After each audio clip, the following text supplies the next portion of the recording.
आप सभी को मेरा प्यार भरा नमस्कार। आप लोग सब कैसे हैं? आई होप आप लोग सब अच्छे हैं। और आज इस वीडियो में आप लोगों को मेरे तहे से स्वागत करता हूं।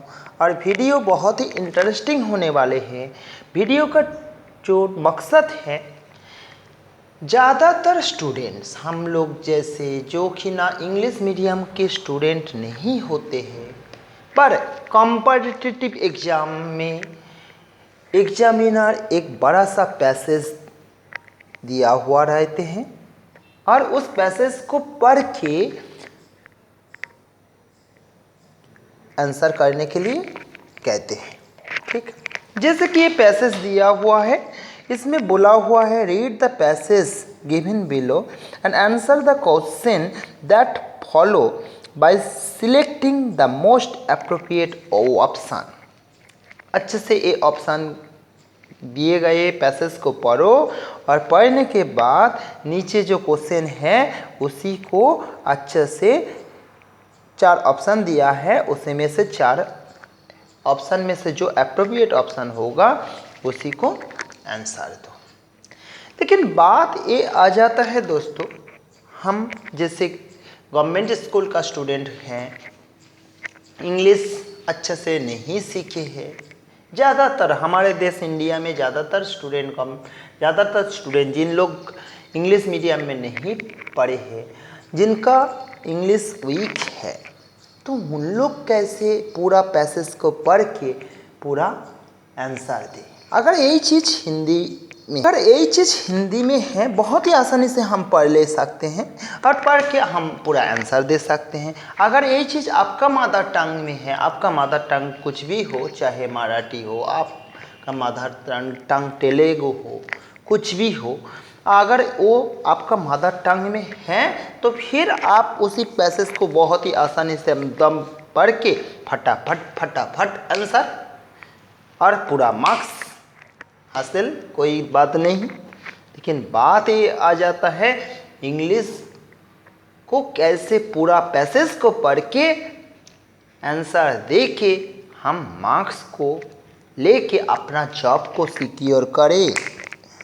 देखिए दोस्तों, आज इसी चीज़ के लिए बात कर रहे हैं, कैसे हम बहुत जल्दी पूरा इंग्लिश का मीनिंग ना जानते हुए भी, हर वर्ड का मीनिंग ना जानते हुए भी कैसे अनसीन पैसेज को आंसर करके आए और 95% तक सही आंसर करके आए। दोस्तों, ये गारंटी मेरा है, आप 95% तक आंसर सही करके आओगे अगर इस वीडियो को अंत तक देखोगे तो।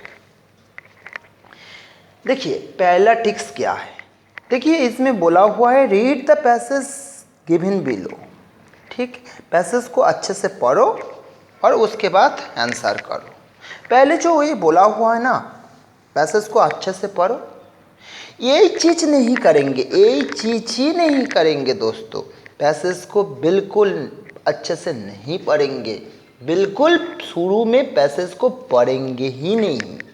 तो फर्स्ट ट्रिक्स क्या है दोस्तों? फर्स्ट ट्रिक्स है नेवर रीड पैसेज फर्स्ट। तो पहले पैसेज को पढ़ो ही मत। तो क्या पढ़े? पहले पैसेज को ना पढ़ के क्या करें? पैसेज के बाद जो क्वेश्चन दिया हुआ है उसी क्वेश्चन को अच्छे से पढ़िए और उसी ऑप्शन को भी अच्छे से पढ़िए। ठीक, तो सेकंड आपका जो करना है, read questions carefully which is given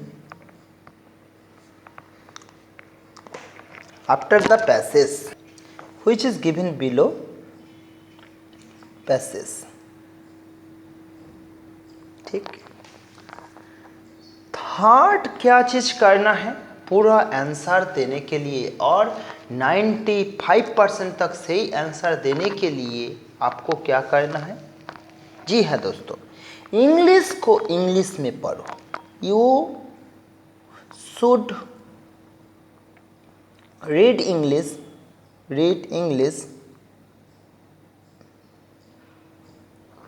in English.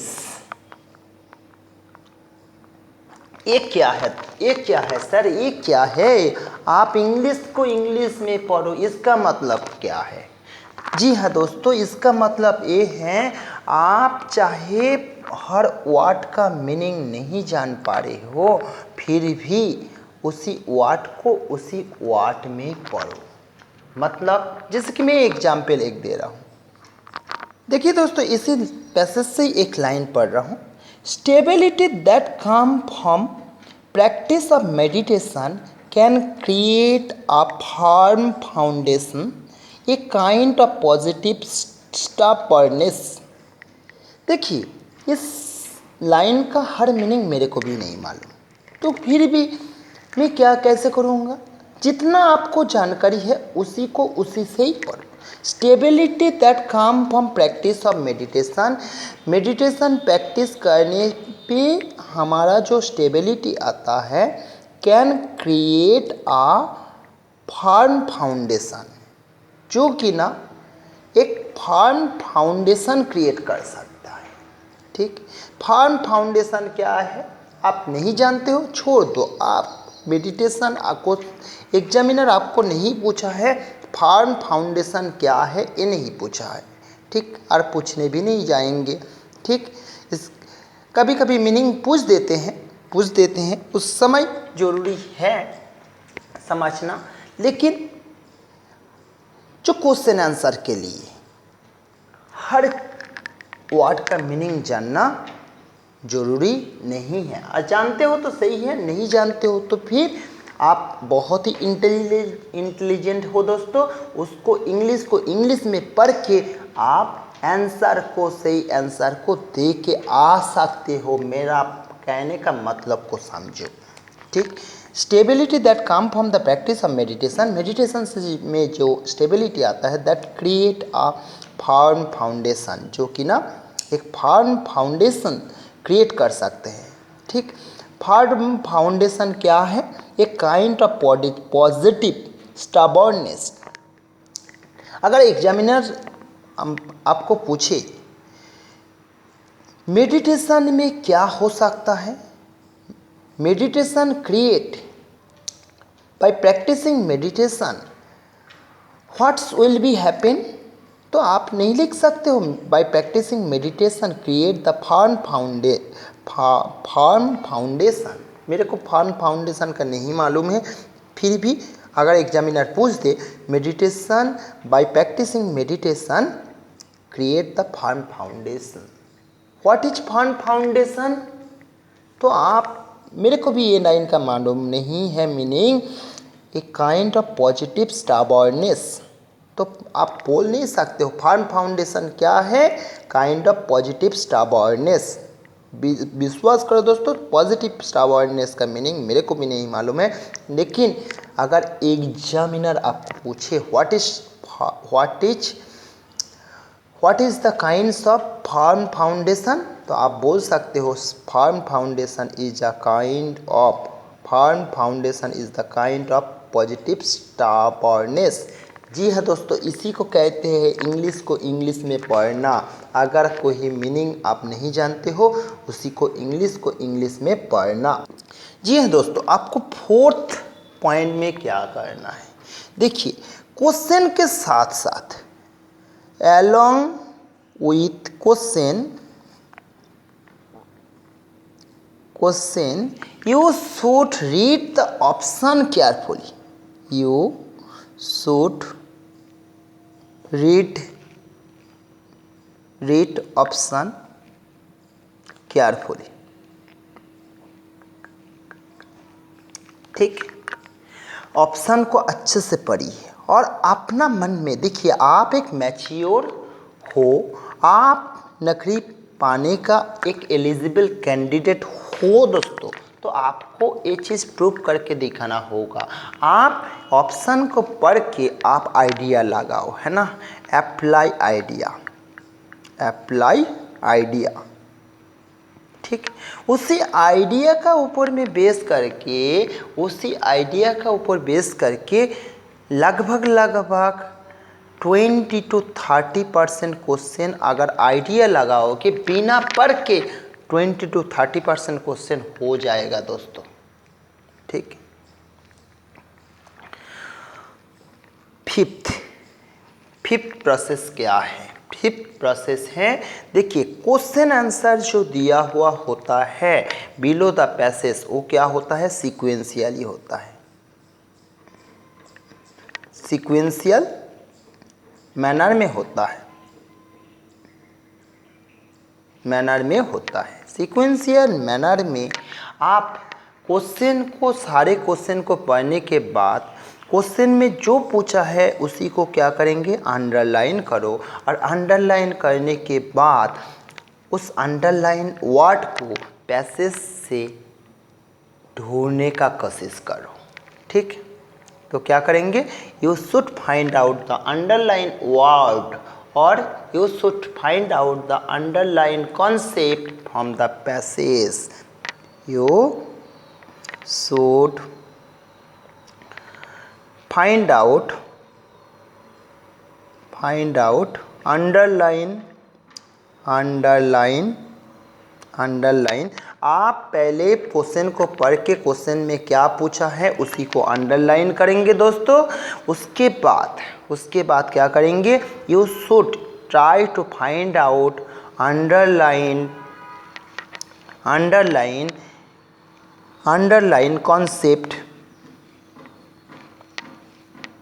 concept or word from passage।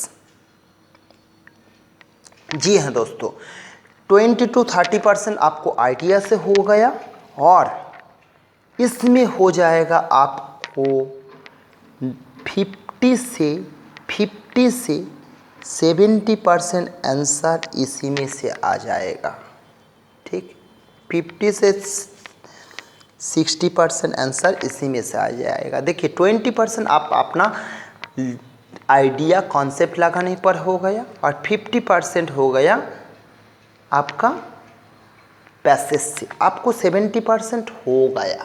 ठीक, 70%, 70 से देखिए 70 से 90% आंसर, 70 से 90% आंसर दो टेक्निक में हो जाएगा। आप क्वेश्चन को पढ़ो, you should read the question carefully, never read the passage before reading question. You should read the question and you should read the option given in these questions. You should apply the idea, आप अपना idea लगाइए। उसके बाद जो question में जो पूछा गया उसी को अंडरलाइन कीजिए। You should underline what is asked in that question, and after reading all question you find out the underline word or underline asking question from the passage. This question are given sequentially, so you get the answer sequentially from the passage. ये बहुत बड़ा concept है, you get the answer sequentially from the passage. आप sequentially question देखते जाएंगे तब फिर passage पढ़ेंगे। एक क्वेश्चन देखेंगे, पैसेज पढ़ेंगे। पहला क्वेश्चन का आंसर पहला पैसेज में ही मिल जाएगा, पहला सेकेंड क्वेश्चन का आंसर हो सके उसी के बाद मिल जाएगा। ऐसा करके सीक्वेंशियली एग्जामिनर एग्जाम में क्वेश्चन डिजाइन करते हैं दोस्तों। ये हम अपना एक्सपीरियंस से हम देखे हैं। ठीक, अभी बात आता है सर सिनोनिज्म एंड ऑपोजिट वर्ड, ये सब क्या करें? जी हाँ दोस्तों, इसमें 5% जो है आप जो चीज़ जानते हो सिनोनिज्म ऑपोजिट वर्ड, उसी को अपना लॉजिक का तो कुछ नहीं है। अगर आपका स्ट्रोक वर्ड और आपका जो वर्ड नॉलेज में है तो सिनोनिज्म ऑपोजिट वर्ड उसी में से आंसर करने का कोशिश कीजिए। और सिनोनिज्म एंड ऑपोजिट वर्ड के लिए आप पैसेज को ओवरऑल जब पढ़ रहे हो आपका ओवरऑल आइडिया पैसेज के बारे में हो ही जाएगा। ठीक, you get overall idea about passage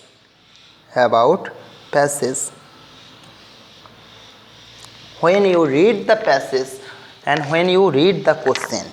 When you read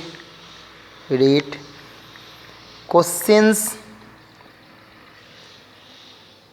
and passage, और इसी आइडिया को अप्लाई कीजिएगा। अगर उस पैसेज का टाइटल दिया हुआ है, टाइटल पूछा है, उसी आइडिया को आप अप्लाई कीजिएगा। टाइटल देने के लिए you should apply this idea to give the title of this passage. You should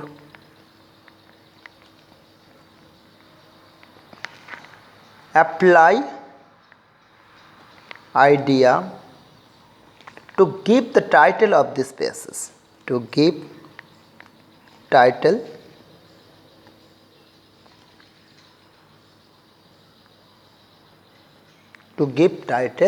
of this passage, दोस्तों, of this passage। आप उसी पैसेज का टाइटल देने के लिए आप जो पैसेज को पढ़े हो उसी पैसेज का कॉन्सेप्ट को आप अप्लाई कीजिए।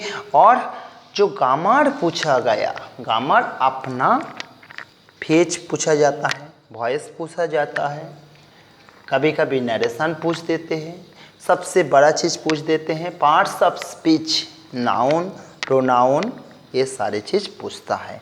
और कौन सा एक वर्ड दे के बोला हुआ है, एक सेंटेंस दे देगा, सेंटेंस देने के बाद बोल देगा ये एडजेक्टिव है, नाउन है, प्रोनाउन है, कौन सा है। तो आप सेंटेंस को पढ़िए, उसी क्वेश्चन में आपको पैसेज पढ़ने का कोई ज़रूरी नहीं है दोस्तों। आप सेंटेंस को पढ़िए और पढ़ने के बाद जो वर्ड को बोला हुआ है वर्ड का रिलेशन वर्ब के साथ देखिए और डायरेक्ट आंसर आपको मिल जाएगा।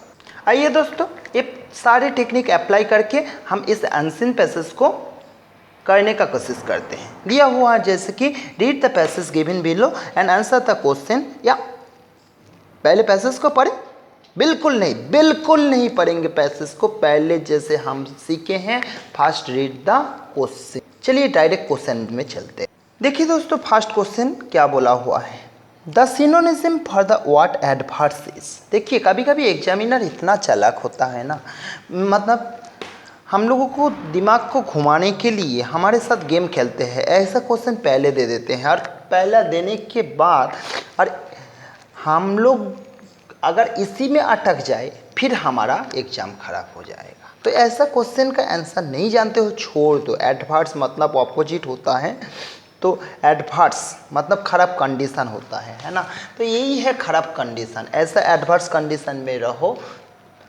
ये जो एडवर्स कंडीशन है, इसी कंडीशन में अगर आ जाओ तो फिर इसी को अवॉइड करते चलो। पहले अगर सिनोनिज्म आप जानते हो, एडवर्स मतलब होता है अनफेवरेबल कंडीशन, जानते हो तो मार्किंग करो इसका ऑप्शन, और नहीं जानते हो तो आगे बढ़ो।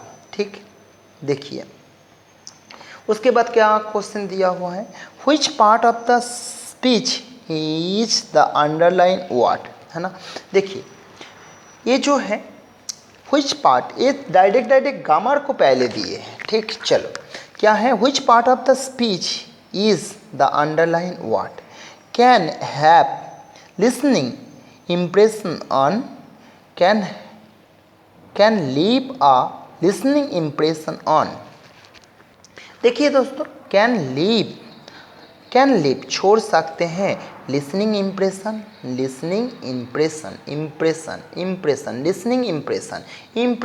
इम्प्रेशन क्या है आप नहीं जानते हो तो छोड़ दो।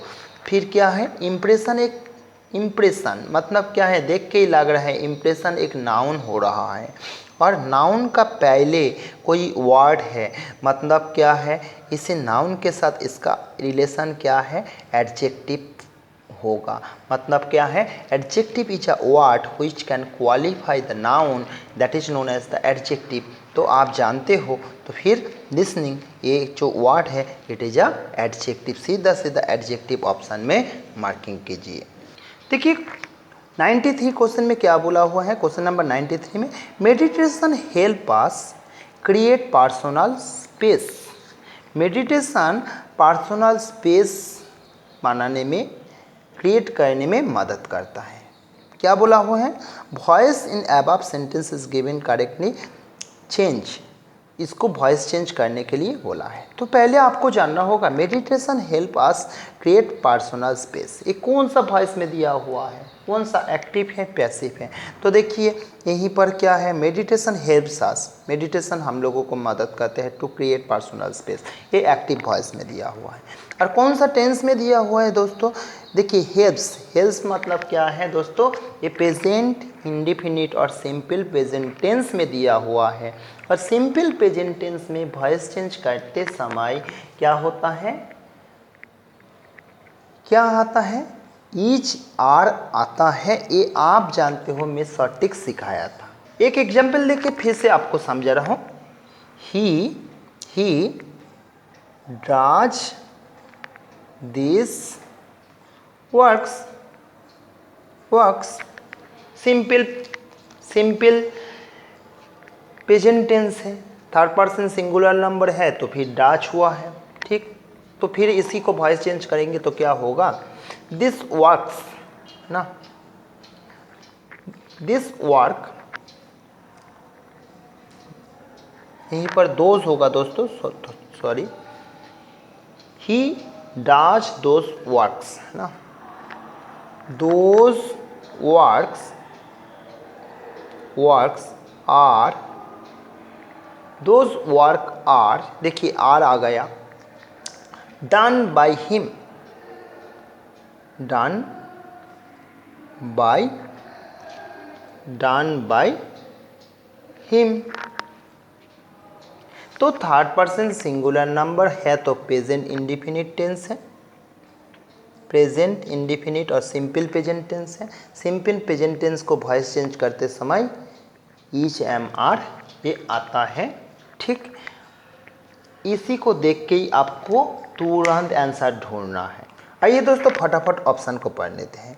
वी हैव बीन हेल्प, देखिए बीन तो नहीं आता है, बीन कब आता है, हैव बीन, हैड बीन, क्या आता है, कब आता है, तो ये तो present perfect tense, present perfect tense का या फिर प्रेजेंट परफेक्ट कॉन्टिन्यूअस टेंस के समय तो बीन आता है, तो ये ऑप्शन गलत है ना।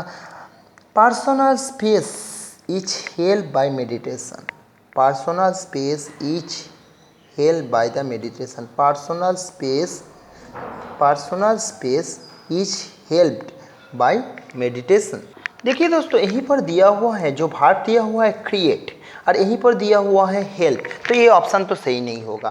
Meditation help us to create है ना, बनाने के लिए हेल्प करता है पर्सनल स्पेस, तो ये जो हेल्प दिया हुआ है इसी में से ही पता चल रहा है ये ऑप्शन गलत है दोस्तों। तो उसके बाद देख लेते हैं, वी आर हेल्प हम लोगों को मदद मिलता है by meditation to create the personal space. देखिए यहीं पर आर भी आ गया, वी आर हेल्प हम लोगों को मदद मिलता है, we are help to create personal space, we are help by meditation to create personal space. हम लोगों को मदद मिलता है बाय मेडिटेशन, क्या चीज़ करने के लिए, create personal space, personal space create करने के लिए मेडिटेशन हेल्प करता है। ये जो सेकंड ऑप्शन में क्रिएट नहीं दिया हुआ है, केवल हेल्प दे के ही छोड़ दिया, तो इसलिए ये ऑप्शन गलत था और ऑप्शन 3 जो है राइट ऑप्शन होगा। देखिए नेक्स्ट क्वेश्चन क्या दिया हुआ है, व्हाट इज एंगर, बताओ एंगर क्या है, इसके लिए पैसेज पढ़ना जरूरी है। पैसेज क्यों पढ़ेंगे, एंगर क्या है, इसी में आप अपना आइडिया लगाओ ना, आइडिया से आपको आंसर आ जाएगा। एंगर क्या है, आप गुस्सा नहीं होते हो, गुस्सा तो कम ज़्यादा थोड़ा थोड़ा या फिर थोड़ा मीठा सबको ही तो होता है दोस्तों, है ना। तो देखिए गुस्सा क्या है, it is release of our pent up emotion, it is release of our pent of emotion, हमारा इमोशन को रिलीज़ कर देना और पेंट अप कर देना। It is release of our pent up emotion, हमारा इमोशन को छोड़ देना। ऐसा तो कुछ नहीं है, गुस्सा में तो हम ऐसा नहीं होता है। It is an effort to avenge our self, it is an effort to avenge our self. तो ये भी नहीं है, गुस्सा में आप एफर्ट करते हो, क्या एफर्ट लगाते हो भैया गुस्सा करने के लिए? तो वो तो अचानक आ जाता है, कोई भी इवेंट और कोई भी सिचुएशन और कोई बंदा से तो आ ही जाता है। It is loss of control over temper, अपना टेम्पर को खो देते हो। ये है क्या? है, खो जाता है, लेकिन फिर भी नेक्स्ट वाला ऑप्शन पढ़ते हैं। गुस्सा किस में से आता है? कोई इवेंट, कोई सिचुएशन हुआ, उसी में से अगर जो नहीं चाहते हो, जो सिचुएशन नहीं चाहते हो वो हो गया, उसी में तो गुस्सा आता है ना दोस्तों। तो फिर क्या है, ऑप्शन देख लेते हैं। ऑप्शन 4 में क्या दिया हुआ है? It teach our reaction to an event और person. It is our reaction, ये हमारा रिएक्शन है टू एन इवेंट और पर्सन, कोई भी पर्सन और कोई भी इवेंट के अगेंस्ट में हमारा रिएक्शन होता है। जो आप नहीं चाहते हो वो इवेंट हो रहा है या फिर वो पर्सन ऐसा काम कर रहा है, उसी में आपका गुस्सा आ जाता है। तो option 4 is the right option. आइए दोस्तों नेक्स्ट क्वेश्चन को देखते हैं। गेटिंग एंग्री, जब आप गुस्सा हो जाते हो तब फिर क्या होता है? आप जब गुस्सा होते हो तो क्या होता है? Make us feel ashamed to our self. आप गुस्सा होते हो तो आपको क्या है, फीलिंग असम होता है क्या? होता है, बताओ, आप बताओ। इसके लिए आप पैसेज पढ़ने का ज़रूरी नहीं है, आपका आइडिया से ही हो जाएगा। आपको असम नहीं लगता है, ये ऑप्शन पहले से ही गलत कर दो ना। अफेक्ट आवर डाइजेस्टिव सिस्टम, गुस्सा होते हैं तो वो आपका डाइजेस्टिव सिस्टम में क्या है, पत्थर आ जाता है क्या? ऐसा तो होता है क्या? डाइजेस्टिव सिस्टम में छेद हो जाता है गुस्सा होते हो तो? कभी हुआ है क्या? ये भी गलत है, ठीक। Affect the clarity of your mind, जी है दोस्तों, गीता में कहा गया गुस्सा नरक का दरवाज़ा है दोस्तों।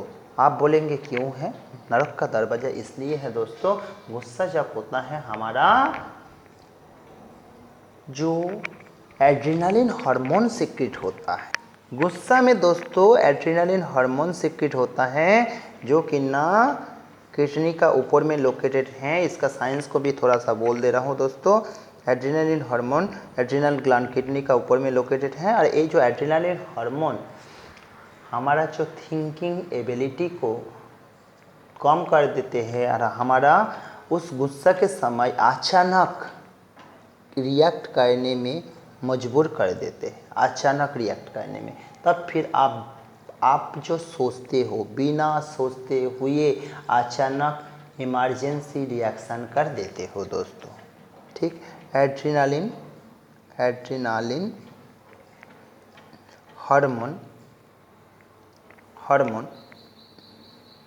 hormone are secreted from the adrenal gland during when you feel angry, and this adrenaline hormone help to take the emergency situation when you feeling angry। और उस समय आपका ब्रेन ना काम करते हुए ही आप किसी को गुस्सा का जवाब दे देते हो, किसी को गाली देते हो, किसी को बाल खींच के मार देते हो। और जबकि ना इसका बाद में क्या होता है, उस आपका प्यारे दोस्त के साथ रिश्ता ही खराब हो जाता है। तो बोलो, रिश्ता खराब हो गया तो फिर क्या है, नरक का दरवाज़ा में पहुंच गए हो, ठीक। इसलिए गुस्सा में क्लैरिटी ऑफ माइंड और क्लियरनेस ऑफ द माइंड क्या होता है, नहीं रहता है। तो आपको बोल दो, गुस्सा होते हो तो आप कैसे कंट्रोल कर सकते हो? जी हाँ दोस्तों, गुस्सा होते हो ना, आप चुप रह जाइए। पहले तो चुप होना सीखिए, अपने आप को चुप करना सीखिए। वो गुस्सा हो जाते हो तो पानी पीजिए, ब्रीदिंग लीजिए, अनुलोम विलोम कीजिए, सांस ज़्यादा लीजिए, लंबे सांस लीजिए, पानी पीजिए। पानी है ना आपका माइंड को थोड़ा सा ठंडी करता है, आपका ब्रेन को ठंडी करेगा, और ऑक्सीजन जब आपका ब्रेन में जाएगा आप गुस्सा का जो इफ़ेक्ट को कम करेगा। ये मैं अपना ज़िंदगी में फील किया हूँ। इसी चीज़ को करने पर गुस्सा है ना कम हो जाता है, नाराज़गी कम हो जाता है। पानी पियो, जब होता है गुस्सा आता है चुप रहो, ठीक। ये पूरा साइंस है, ठीक। तो दोस्तों आपको समझ में आ गया क्या है effect clarity of our mind. गुस्सा में हमारा माइंड का जो क्लैरिटी है वही ख़त्म हो जाता है दोस्तों, ठीक। How can we get peace of mind? बताओ हमारा माइंड में कैसे पीस मिलेगा, माइंड में कैसे पीस मिलेगा? चलिए ऑप्शन पढ़ लेते हैं। By enjoying good health. आपका हेल्थ सही है, आपका बॉडी सही है, आपका बॉडी सही है तो फिर आपका माइंड में पीस आएगा क्या? ऐसा नहीं है। आपका बॉडी सही है तो क्या है, सिचुएशन हो सके गलत होगा तो फिर आपका क्या है माइंड मेंटल पीस डिस्टर्ब हो सकता है। To overcoming anger, to overcoming anger, anger को ओवरकम करके आपको मेंटल पीस आ सकता है। Thought prolong meditation, sorry through prolong meditation, ये मेन प्रोसेस है। जैसे कि मैं आपको बोल रहा था ना अनुलोम विलोम करो, मतलब लंबे सांस लो। ये लंबे सांस लेने पर गुस्सा भी कंट्रोल होता है, आपका हेल्थ भी सही रहता है, तो फिर आपका जो मेंटल पीस आप मिल सकते हो। You can achieve the mental peace through prolong meditation. लंबे समय से मेडिटेशन करके अपना मेंटल पीस को अचीव कर सकते हो। आइए क्वेश्चन नंबर 97 देख लेते हैं। टू ओवरकम एंगर, एंगर को ओवरकम करने के लिए meditation help us by, meditation हम लोगों को कैसे मदद करता है, मेडिटेशन कैसे मदद करते हैं, क्या है ऑप्शन पढ़े देखिए। Retaining our state of self control, meditation हमारा खुद में खुद का कंट्रोल को इंक्रीज करवा देते हैं। तो मेरे को ऐसा बिना पढ़ते हुए ही मेरे को ये ऑप्शन सही लग रहा है, फिर भी हम बाकी ऑप्शन को पढ़ें। Retaining our state of self control, meditation हम लोगों को सेल्फ कंट्रोल को बढ़ा देते हैं। Offering us wide range of answer, ठीक। ऑफरिंग आस ये तो नहीं होगा, वाइड रेंज ऑफ आंसर देने में मेडिटेशन हेल्प करता है, बिल्कुल नहीं, है ना। रिमूविंग द ट्रिगर, ये भी नहीं होगा। Give us the choice of thinking, क्या है चॉइस ऑफ थिंकिंग को बढ़ाते हैं, ये नहीं। तो फिर देखिए ये आइडिया लगाओगे मेडिटेशन आपको, आप मेडिटेशन जानते हो, मेडिटेशन आपको अपना कंट्रोल, आपका बॉडी माइंड के ऊपर में अपना कंट्रोल करने में मेडिटेशन मदद करते हैं। ये भी अपना आइडिया से बिना पढ़ते हुए आप दे सकते हो ऐसा आंसर, ठीक। Why should we not get angry with friends, आप अपने प्यारे दोस्त से क्यों गुस्सा नहीं करेंगे, क्यों? टू रुइन आवर रिलेशनशिप, तो यही तो सही ऑप्शन, आप गुस्सा करेंगे, गुस्सा जाएंगे, रिलेशनशिप खराब होगा, इसको भी बिना पढ़ते हुए आप सही आंसर अपना आइडिया से कर सकते हो दोस्तों। क्या है, it damage our intellectual capacity, ठीक। गुस्सा करेंगे तो फ्रेंड्स के साथ क्या है, फ्रेंड्स को गुस्सा करने के क्या होगा, इंटेलेक्चुअल कैपेसिटी जाएगा तो आपका जाएगा गुस्सा करने पे, फ्रेंड का तो नहीं होगा, फ्रेंड का क्या होगा, फ्रेंड के साथ रिलेशन ख़त्म होगा। तो ये राइट ऑप्शन यही होना चाहिए। इट में गिव्स अस हार्ट अटैक, गुस्सा करने में हार्ट अटैक हुआ, आप कितना बार गुस्सा किए हो और कितना बार आपको हार्ट अटैक हुआ बताओ।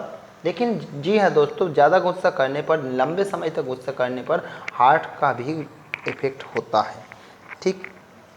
एफेक्ट आवर हेल्थ, ये भी थोड़ा मोड़ा सही है, लेकिन ये सारे सही है, लेकिन फ्रेंड्स को गुस्सा करने पे मेन जो है अप्रोप्रिएट आंसर होगा क्या है, फ्रेंड्स के साथ रिश्ता खराब हो जाएगा दोस्तों, ठीक। Antonyms of the word triggers, triggers देखो ट्रिगर्स का मतलब क्या है, ट्रिगर्स मतलब जानते हो वो जो घोड़ा होता है ना, बंदूक का जो घोड़ा होता है, बंदूक का घोड़ा और विशेष प्रक्रिया या घटना का कारण बताना है ना, विशेष प्रतिक्रिया या घटना का कारण मानना, ठीक। ट्रिगर्ड है ना, ट्रिगर्ड मतलब क्या है, आप ट्रिगर दबा देंगे तो फिर क्या हो जाएगा, फायर हो जाएगा, और उसका अगेंस्ट में क्या है, अपोजिट होगा। कंट्रोल करो, ट्रिगर्ड मत करो, गुस्सा में ट्रिगर्ड मत करो, कंट्रोल करो, ठीक। तो दोस्तों इस जो पैसेज है अपना ऑप्शन से ही ढूंढ सकते हो, पैसेज में जितने क्वेश्चन हैं उसका ऑप्शन से ही ढूंढ सकते हो। मेरा पहला तरीका जो बोला हूँ, you should apply your idea लगा के मैं इस पैसेज को ना पढ़ते हुए ही मैं पूरा आंसर को दे दिया हूँ। आप भी ऐसा कर सकते हो, इसलिए मैं आपको रिक्वेस्ट करूँगा, never read the passage First, you read the question, then you match the option of this question along with the passage. तो पहला तरीका से ये पैसेज कंप्लीट हो गया। नेक्स्ट अनसीन पैसेज आपका सामने करके दिखाऊंगा नेक्स्ट वीडियो में, जो कि ना पैसेज से सारे ऑप्शन सीक्वेंशियली मिल जाएगा। Thank you for watching this video. Don't forget share and subscribe our channel so that I will get the motivation for creating such an important video for your future. Thank you for watching this video.